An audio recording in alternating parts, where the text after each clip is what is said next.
자, 오늘 말씀을 들어가기 전에 이스라엘의 역사에 대해서 아주 짤막하게 한번 말씀을 드려보겠습니다. 앞으로 이스라엘 역사의 중요한 여러 가지 사건들을 우리가 앞으로 다루게 될 터이니 이스라엘 역사의 흐름을 조금 설명드리는 것이 말씀의 은혜를 받는 데 도움이 되시리라 생각합니다. 우리는 이스라엘의 역사를 크게 두 부분으로 나눌 수 있습니다. 하나는 통일왕국 시대고 다른 하나는 분열왕국 시대입니다. 통일왕국은 말 그대로 이스라엘이 남과 북으로 나누어지지 않고 통일되어 하나로 존재하던 시대입니다. 초대 왕이었던 사울, 2대 왕이었던 다윗, 3대 왕이었던 솔로몬, 각각 40년씩 다스렸고 그들이 다스린 120년 기간 동안에 나라는 나누어지지 않았고 하나의 나라, 통일왕국으로 있었습니다. 자, 그러다가 지난주에 살펴본 것처럼 솔로몬 왕의 아들 르호보암 왕 때 나라가 북쪽과 남쪽으로 분열하게 됩니다. 자, 분열한 이유는 지난주에 말씀드렸습니다. 이스라엘 백성들이 솔로몬 왕 때부터 이어져 오던 무거운 노동, 노역과 과도한 세금, 이 문제를 좀 가볍게 해달라고 르호보암 왕에게 요청을 합니다. 그런데 그 요청을 르호보암 왕이 듣고 무시하죠. 그래서 백성들의 마음, 민심을 잃어버리게 됩니다. 그러자 백성들이, 이스라엘 백성은 모두 12개의 지파로 구성되어 있었는데 이스라엘 전체 중 10지파가 우리 더 이상 못 살겠다, 르호보암 왕 밑에서는 더 이상 못 살겠다라고 생각을 하고 10지파가 여로보암이라는 사람을 왕으로 세우고 쉽게 말하면 독립하게 됩니다. 르호보암, 당신의 통치를 받지 않겠다라고 말하고 독립하게 되죠. 그 나라가 이스라엘입니다. 이스라엘. 그 나라가 이스라엘이에요. 12지파 중에 나머지 2지파, 르호보암 왕, 솔로몬, 다윗이 속해 있었던 지파인 유다 지파와 아주 작은 지파였던 베냐민, 이 2지파가 연합해서 또 하나의 나라를 이루게 되는데 유다라고 하는 나라를 이루게 됩니다. 어떻게 보면 정통성은 북이스라엘에 있는 거죠. 이스라엘에 있는 거죠. 이스라엘은 예루살렘을 중심으로 북쪽에 있었고, 이스라엘은 북쪽에 있었고, 유다는 예루살렘을 포함한 아래쪽 남쪽에 있었습니다. 그래서 편의상 북쪽에 있던 이스라엘을 북이스라엘, 남쪽에 있던 유다를 남유다라고 부릅니다. 자, 이렇게 이스라엘이 남과 북으로 나누어지죠. 북쪽의 수도는 사마리아, 남쪽의 수도는 예루살렘이었습니다. 자, 그런데 10지파로 구성된 북쪽의 이스라엘이 번영했을까요? 이제 각각 2개의 나라가 있다 보니, 북쪽도 있고 남쪽도 있다 보니 이제 각각 나라가 왕의 통치를, 각각의 왕의 통치를 받고 발전하게 되는데, 북이스라엘은 번영을 했을까? 역사를 보면 북이스라엘은 남유다보다 약 140년 정도 먼저 멸망당하게 됩니다. 자, 놀랍게도 북쪽 이스라엘은 남유다보다 140년 먼저 멸망하게 되는데, 이스라엘의 북쪽 이스라엘의 역사를 보면 성경은 기록하기를 하나같이 하나님 보시기에 선한 왕은 없었다, 그렇게 기록합니다. 북쪽 이스라엘의 왕이 나올 때마다 그 왕에 대한 평가가 성경에 기록되어 있었는데 19명의 왕이 북이스라엘에 있었는데 단 한 명도 하나님 보시기에 선한 왕이 없었습니다. 모두 하나님 보시기에 악했습니다. 오늘 본문에 나오는 엘리야는 그 악한 북이스라엘의 왕 중에서도 가장 악한 왕이라고 하는 아합 왕 때, 이름이 아합이에요. 아합 왕 때 활동했던 선지자였습니다. 북이스라엘은 시도 때도 없이 반역이 일어납니다. 그래서 왕조가 9번이나 바뀌고요, 19명의 왕 모두 길게 다스린 왕이 없었습니다. 반면에 남쪽 유다는 그래도 다윗에 쭉 이어서 하나의 왕조로 이어지게 됩니다. 하나님께서 다윗에게 내 후손들이 왕이 될 것이다 약속해 주셨죠. 그 약속대로 다윗 왕조는 하나의 왕조로 반역 없이, 쿠데타 없이 하나의 왕조로 쭉 이어가게 됩니다.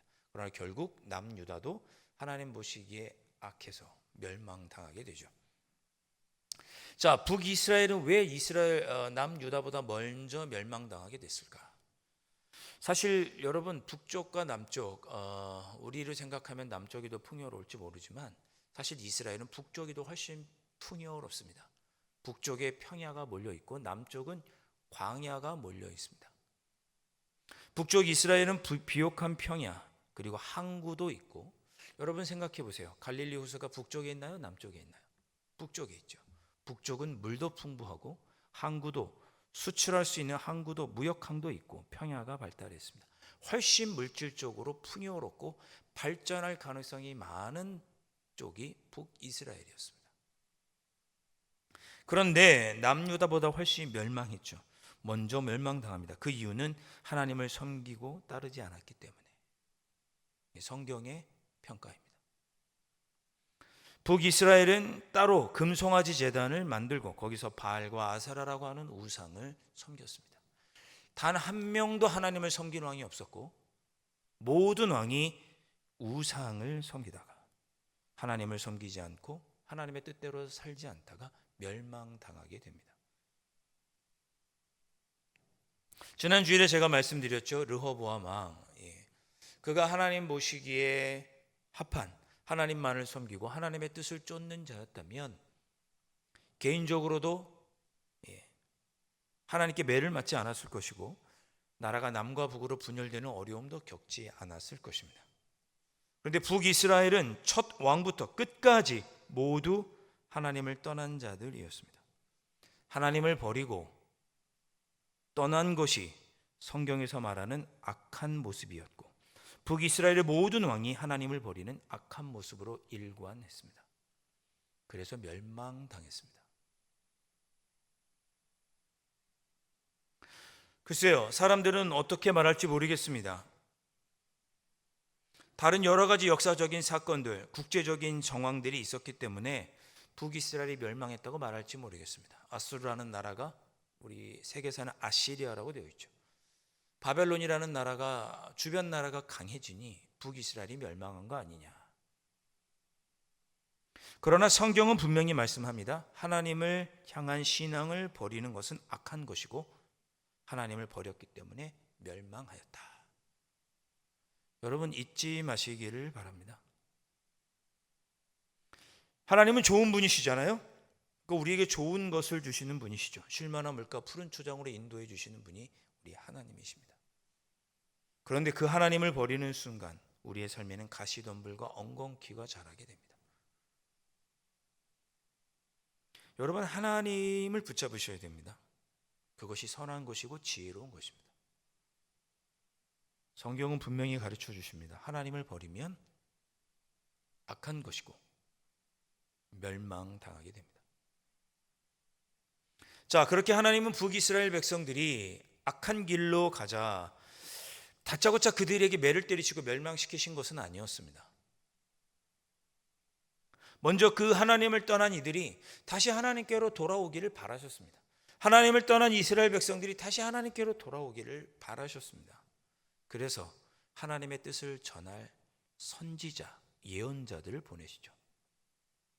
성경에서 선지자 또는 예언자는 단순히 미래를 점치는 그런 예언가가 아니었습니다. 히브리어로 나비라고 부르는데 선지자들, 그들은 하나님의 말씀을 맡아서 백성에게 가감없이 전달하는 사람이었습니다. 어찌 보면 이 시대의 설교자 같은 사람이죠. 하나님의 말씀을 받아서 그것을 백성에게 그대로 전달하는 사람이 선지자였습니다. 앞날의 일, 미래의 일을 환상 중에, 꿈 중에 보고 예언하기도 하지만 하나님의 뜻을 받아 그대로 전달했던 사람들이 선지자였습니다. 너희들 이렇게 살면 안 된다. 하나님께 돌아와야 된다. 하나님을 붙잡아야 된다. 우상으로 가서는 안 된다라고 하나님의 뜻을 전하는 사람이었습니다. 그렇게 하나님의 말씀을 전하도록 부름받은 자, 넘쳐 흐르는 마음으로 그렇게 말하는 자들을 가리켜서 선지자, 예언자라고 불렀습니다. 오늘 본문에 나오는 엘리야가 구약 성경의 대표적인 그런 선지자였습니다. 하나님의 뜻을 그대로 전달했던 사람. 당신 이렇게 살면 안 돼요. 우리 이 나라가 이렇게 되면 안 돼요라고 선포했던, 하나님의 뜻을 그대로 전했던 사람이 누구냐? 엘리야였습니다. 그것도 북이스라엘의 가장 악한 왕이었던 아합 왕 때 활동했던 선지자가 엘리야입니다. 자, 오늘 본문의 배경은 이렇습니다. 엘리야가 그 아합 왕에게 가서 하나님의 뜻을 전하게 됩니다. 오늘 18장 읽었는데요. 앞에 바로 17장 1절에 보면 이렇게 엘리야가 아합 왕에게 말합니다. 길르앗에 우거하는 자 중에 디셉 사람 엘리야가 아합에게 말하되 내가 섬기는 이스라엘의 하나님 여호와께서 살아계심을 두고 맹세하노니 내 말이 없으면 수년 동안 비도 이슬도 있지 아니하리라 하니라. 이렇게 하나님의 뜻을 전합니다. 하나님께서 말씀하시기 전까지는 이스라엘에 수년 동안 비도 이슬마저도 없을 것이다 라고 엘리야가 하나님의 뜻을 대언합니다. 전해주는 거죠. 그래서 그날부터 가뭄이 시작이 됩니다. 성경은 3년 6개월 동안 비가 내리지 않았다고 말합니다. 여러분, 이스라엘은 농경사회잖아요. 당시는 농경사회죠. 3,000년 전쯤 되니까요. 농경사회죠. 비가 오지 않으면 농사를 지을 수 있겠습니까? 제가 앞서 말씀드렸죠. 북쪽 이스라엘은 평야도 많고 농사를 지을 수 있는 땅이 많고 비옥한 곳이었다고. 근데 거기 비가 안 오면 농사를 지을 수 없죠. 작년인가요? 우리 동해안 쪽에 비가 한 2달 안 내려서 얼마나 많은 우리 국민들이 힘들고 어려웠습니까? 3년 6개월 동안 비가 오지 않았다고 말합니다. 그것이 하나님의 뜻이었습니다. 왜? 하나님을 떠났으니까. 그래서 다시 하나님께로 돌아오라고. 하나님께서 매를 치시는 거죠. 너 그 길로 가면 안 돼 라고 자꾸만 하나님이 끌어당기시는 거예요. 너 그로 가면 절벽이야, 낭떠러지야, 다시 돌아와 라고 하나님께서 선지자를 통해서 돌이키시는 거죠. 그런데 아합 왕은 비가 오지 않는 원인을 엘리야에게서 찾았습니다. 오늘 읽었던 18장 말씀의 17절에 이렇게 기록하고 있죠. 엘리야를 볼 때 아합이 그에게 이르되 이스라엘을 괴롭게 하는 자여 너냐? 라고 엘리야를 부릅니다. 이스라엘이 지금 가뭄 때문에 힘들고 어려운 거는 너 때문이야 라고 지금 아합 왕은 말하는 거죠. 엘리야를 하나님의 뜻을 전하는 자로 여기지 않고 이스라엘을 괴롭게 하는 자라고 아합 왕은 생각을 했습니다. 그래서 읽지는 않았지만 아합은 엘리야를 죽이려고 여러 번 시도를 합니다. 군사들을 여러 번 보내요. 자, 아합은 비가 오지 않아 이스라엘이 고통 가운데 있는 그 원인을 엘리야라고 생각했지만 엘리야는 지금 이 고통의 원인은 아합 왕 당신에게 있습니다라고 이야기를 합니다. 18장 18절 말씀. 그가 대답하되 내가 이스라엘을 괴롭게 한 것이 아니라 당신과 당신의 아버지의 집이 괴롭게 하였으니 이 가뭄으로 힘들고 어려운 것은 당신과 당신 아버지 때문이다. 이는 여호와의 명령을 버리고 당신이 바알들을 따랐습니다. 이렇게 말합니다. 아합 왕이시여, 지금 가뭄 때문에 고통받고 있는 건 나 때문이 아니라 당신과 당신의 아버지의 집이, 당신 왕조가 하나님을 버리고 하나님을 섬기지 않았기 때문에, 우상을 따랐기 때문에 이렇게 고통을 겪고 있는 것입니다. 그것이 원인이라고 엘리야가 말합니다. 그러면서 엘리야가 아합 왕에게 제안을 합니다. 18장 19절 말씀. 그런즉 사람을 보내 온 이스라엘과 이세벨의 상에서 먹는 바알의 선지자 450명과 아세라의 선지자 400명을 갈멜산으로 모아 내게로 나오게 하소서. 자, 우상을 섬기는 그 바알 우상과 아세라 우상을 섬기는 그때 사제들, 그거를 바알과 아세라의 상에서 먹고 자는 사람들이라고 표현을 했는데요. 자, 바알 우상과 아세라 우상을 섬기는 사제들, 선지자들 850명을 모아달라. 갈멜산으로 모아라. 나랑 대결하자 라고 제안을 합니다. 18장 21절에 엘리야가 모든 백성에게 가까이 나아가 이르되 너희가 어느 때까지 둘 사이에서 머뭇머뭇하려느냐? 여호와가 만일 하나님이면 그를 따르고 바알이 만일 하나님이면 그를 따를지니라 하니 백성이 말 한마디도 대답하지 아니하는지라. 850명을 왜 갈멜산으로 모았는가? 이것 때문입니다. 이스라엘 백성들아, 만일 바알과 아세라가 정말 하나님이면 우리 그를 섬기자. 그러나 우리 하나님께서 참 하나님이면 우리 하나님만 섬기자.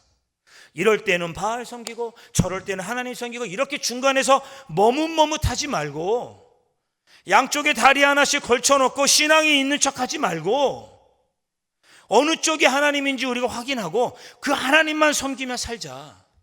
그렇게 제안을 한 거예요. 아주 자신이 있는 거죠, 엘리야는. 우리 하나님이 참 하나님이시라는데 아주 자신이 있는 거죠. 자신이 있어요. 우리 하나님만을 섬기자. 그래야 우리가 산다. 우리가 믿는 하나님이 참 하나님이다라고 이야기합니다. 그래서 850명과 우리 한번 누가 진짜 하나님인지 한번 밝혀보자라고 850명을 모은 것입니다. 여러분, 우리도 혹시 이렇게 하나님과 우상 사이에서 머뭇할 때는 없을까요? 미국 리디모 교회를 목회했던 팀 켈러 목사님은 그의 책 내가 만든 신에서 우상에 관하여 다음과 같은 말을 했습니다. 제가 그분의 글을 좀 길게 인용해 보겠습니다. 우상이란 무엇인가? 인간의 마음이 성공, 사랑, 재물의 소유, 가정 등 좋은 것, 좋은 것들이잖아요. 이 좋은 것을 궁극적인 것으로 탈바꿈시킬 때 그것을 우상이라고 한다. 우리 마음은 그런 것을 신격화해 삶의 중심에 둔다. 그것만 얻으면 존재감과 든든함과 안전과 충족감을 누릴 수 있다고 생각하기 때문이다. 제가 예전에 한번 읽어드렸던 글입니다. 무엇이든 워낙 당신 삶의 중심이자 필수여서 그것 없이는 살아갈 가치를 별로 느끼지 못한다면 그게 바로 가짜 신이다. 우상은 마음을 지배하므로 당신은 더 생각할 것도 없이 열정과 에너지, 돈과 정서적 차원을 다분히 거기에서 얻을 수 있다. 가정과 자녀, 직업과 돈벌이, 성취와 평론가의 호평, 체면과 사회적 지위가 다 우상이 될 수 있다. 로맨틱한 이성관계, 업계의 인정, 안전하고 평안한 환경, 외모나 두뇌, 정치나 대의 명분, 도덕과 가치관, 심지어 기독교 사역에서 성공하는 것도 다 우상이 될 수 있다. 우리의 마음 깊은 곳에서 저것만 있으면 내 삶이 의미 있어질 거야, 내가 중요해지고 안정감이 들 거야 라는 생각을 할 때 그것이 바로 우상 숭배일 것이다. 제가 다른 목사님의 말을 길게 인용해서 죄송합니다. 그러나 이보다 더 우상의 본질을 정확하게 표현한 말을 찾지 못했습니다. 하나님 대신 내 삶의 중심을 차지하고 있는 것, 하나님이 아닌 다른 것에서 내가 안정감을 느끼고 있다면 그것이 뭐냐? 우상입니다. 그것과 하나님 사이에서 왜 자꾸 머뭇머뭇하느냐? 이럴 때는 이쪽으로, 저럴 때는 저쪽으로. 우리 그렇게 하지 말자. 어느 것이 정말 하나님이신지 우리 확인하고 그 하나님만 섬기자라고 제안합니다. 우리는 하나님과 우상 그 어떤 것과의 사이에서 늘 머뭇머뭇하고 있는 것은 아닐까? 머뭇머뭇하지 말자. 우리 참 하나님만을 섬겨야 우리가 살아간다, 산다. 엘리야가 제안한 것입니다. 마침내 갈멜산에 850명의 우상을 섬기는 선지자들이 모였습니다. 그리고 한 명 하나님을 섬기는 엘리야가 만나게 됩니다. 그리고 이렇게 하기로 서로 약속을 하죠. 자, 우리 어느 신인지, 어떤 신이 참 하나님인지 우리 확인을 하는데 이렇게 하자. 우리 송아지를 잡아서 각을 떠서 저 제단에 올리자. 제단을 만들고 거기다 송아지를 올리자. 그리고 하늘에서 우리가 그 신의 이름을 부를 때 하늘에서 불이 내려와서 저 송아지를 불사르면 그 신이 참 신이라고 우리 인정하자. 그렇게 서로 약속을 하고 먼저 바알과 아세라를 섬기는 850명이 먼저 하늘에서 불이 내리도록 그들의 신을 부르게 됩니다. 바알, 아세라 불렀겠죠. 예. 결과는 어떻게 됐을까요? 뭐 안 봐도 비디오죠. 바알과 아세라를 섬기는 850명이 하루 온종일 불렀다고 성경은 기록합니다. 예. 바알, 아세라 불렀겠죠. 예. 춤도 추고 뭐 심지어 성경을 보면 칼과 창으로 몸에 찔러서 피를 흘리면서 그들의 신의 이름을 부릅니다. 그런데 하늘에서 불이 내리기는커녕 개미 새끼리 한 마리 지나가지 않는 것처럼 조용하죠.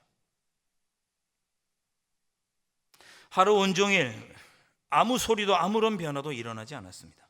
바알과 아세라는 하나님이 아닌 거죠. 가짜입니다. 가짜. 오히려 바알과 아세라가 신이 아니라는 것이 증명이 됩니다. 앞서 말씀드린 이 시대의 우상, 제가 앞에 길게 말씀드렸던 그 우상, 하나님의 자리를 차지하고 있는 것들, 우리의 마음에 우리에게 안정감을, 하나님이 아닌 다른 것들이 안정감을 주고 있는 그 모든 것들 가짜입니다. 아무런 힘이 없습니다. 그것도 좋은 것이에요. 좋지 않다는 게 아니에요. 좋은 것이에요. 그러나 궁극적인 것은 아닙니다. 그것들이 우리의 영혼을 구원하나요? 그것들이 내 삶에 참된 평안을 주나요? 있다가도 없고 없다가도 있는 그런 것들입니다. 모두 가짜입니다. 가짜. 우상입니다. 자, 이제 엘리야의 차례가 되었습니다. 엘리야는 제단을 쌓습니다. 그런데 이에 그치지 않고 엘리야는 제단 아래에 큰 도랑을 파죠. 12개의 돌 가지고 제단을 이렇게 착착착착 쌓은 후에 그 제단 옆에 동그랗게 둘러서 도랑을 팝니다. 그리고 송아지를 잡아서 그 제단 위에 올리고 장작을 올리고 송아지를 올리죠. 그리고 그렇게 끝이 아니고 물을 붓습니다. 큰 통 4개를 가져와서 물을 붓죠. 제단 위에. 물 부으면 불이 잘 붙겠어요? 안 붙죠. 그 말씀을 준비하면서 든 생각인데 지금 가뭄이잖아요. 물이 얼마나 귀한데 그 물을 송아지에 부었나 그런 생각이 들기도 합니다. 이렇게 물을 붓고 엘리야가 하나님을 부르죠. 36절과 37절. 저녁 소재 드릴 때에 이르러 선지자 엘리야가 나아가서 말하되 아브라함과 이삭과 이스라엘의 하나님 여호와여, 주께서 이스라엘 중에서 하나님이신 것과 내가 주의 종인 것과 내가 주의 말씀대로 이 모든 일을 행하는 것을 오늘 알게 하옵소서. 여호와여, 내게 응답하옵소서. 내 응답하옵소서. 이 백성에게 주 여호와는 하나님이신 것과 주는 그들의 마음을 되돌이키심을 알게 하옵소서. 하나님, 친히 하나님께서 하나님이심을 이 시간 나타내십시오. 내가 하나님께 부름받은 자라는 것을 하나님 증명해 주십시오. 이 모든 가뭄과 이 모든 역사는 하나님이 하셨다는 것을 하나님께서 친히 증명해 주십시오 라고 하나님께 간구합니다. 이렇게 엘리야가 하나님을 부르자 곧바로 하늘에서 여호와의 불이 내려오죠. 38절. 이에 여호와의 불이 내려서 번제물과 나무와 돌과 흙을 태우고 또 도랑에 물을 핥은지라. 할렐루야. 엘리야의 간구가 끝나자마자 즉시, 1시간 뒤도 아닙니다. 즉시 하늘에서 불이 내립니다. 하나님은 살아계시는 거죠. 잠깐 어디 갔다 오신 게 아니죠. 살아계셔서 졸지 않고 우리의 간구를 다 듣고 계십니다. 번제물만 태운 것이 아니라 장작과 돌, 흙, 도랑의 물을 순식간에 말려버렸다고 성경은 기록합니다. 우리가 생각한 것보다 더 크게 하나님은 위대한 일을 행하셨습니다. 39절. 모든 백성이 보고 엎드려 말하되 여호와 그는 하나님이시로다. 여호와 그는 하나님이시로다 하니, 하나님께서 참 하나님이신 것이 증명이 되었습니다. 온 이스라엘 백성들은 하나님 앞에 무릎을 꿇고 하나님만을 섬기고 하나님만 붙잡고 살기로 결단합니다. 상상만 해도 마음이 웅장해집니다. 사랑하는 성도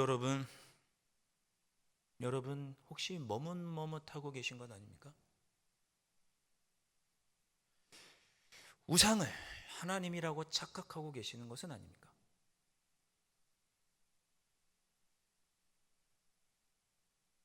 간절히 바라기는 오늘 엘리야의 기도에 하나님께서 응답해 주셨던 것처럼 하나님께서 우리의 삶에도 이렇게 역사해 주시기를 주님의 이름으로 축원드립니다. 여러분의 삶에 하나님께서 참 하나님이신 것을 친히 하나님께서 보여주시고 그것들을 보면서 그래 사람이 아니지, 돈이 아니지, 권력도 명예도 아니지, 하나님만이 참 하나님이시지 라고 깨닫고 머뭇머뭇하지 않고 하나님만을 섬기는 삶.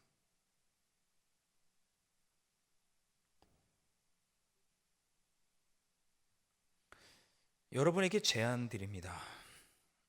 여러분도 엘리야처럼 그렇게 행하셨으면 좋겠습니다. 우리 하나님 정말 살아계시니 우리 하나님께서 참 하나님이신지 아니신지, 얼마나 위대한 분이신지 여러분의 삶 속에서 경험해 보시기를 주님의 이름으로 축복합니다. 그러기 위해서 여러분 먼저 무엇 해야 하는가? 엘리야가 하나님 앞에 무너진 제단을 수축했던 것처럼 여러분의 무너진 제단을 수축하시기를 바랍니다. 여러분 자신을 한번 잘 돌아보시죠. 혹시 내가 하나님 앞에 무너진 것이 없는가? 신앙생활 잘하고 있다고 생각하고 계십니까? 아니면 혹시 무너진 것이 있다고 생각하십니까? 무너진 것을 수축해야죠. 무너진 여호와의 제단을 수축하고 그 위에 제물을 올리고 그 제물이 하나님께서 역사하시는 것을 볼 때, 그런 우리가 하나님의 역사를 보길 원한다면 먼저 무너진 것부터 수축하십시오. 무너진 기도의 제단 수축하십시오. 일주일에 한 번 주일날 예배드리는 것으로 부족합니다. 12개의 돌이 아닌 겨우 1개의 돌을 가져다 놓은 것에 불과합니다. 기도의 제단을 수축하시고, 말씀의 제단을 수축하시고, 예배의 제단을 수축하시고, 전도의 제단을 수축하시고, 정말 무엇이 내 영혼을 살리고 내 삶의 평안을 주며 내가 무엇으로 살고 내 삶의 열쇠가 무엇인지, 무엇이 나에게 참된 만족인지 무너진 제단을 수축하시고 확인해 보시기를 바랍니다.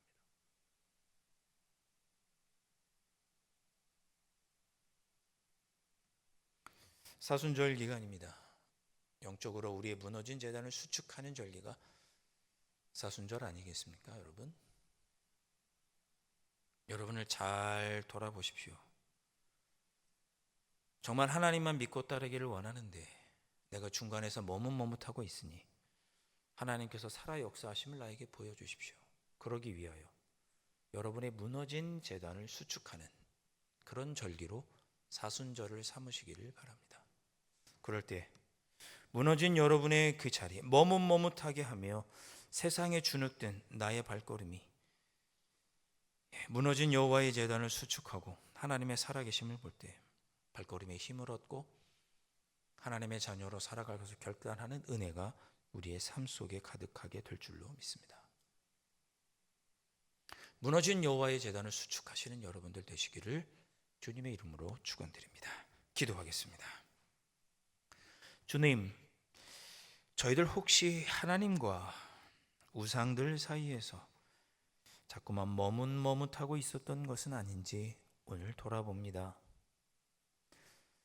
하나님 없이도 살 수 있다고 착각하고 주님의 이름을 부르지 않으면서 살아가면서 신실한 주님의 자녀인 줄 알고 살았던 모습이 우리에게 없었는지 오늘 이 시간 돌아보게 하시니 감사합니다.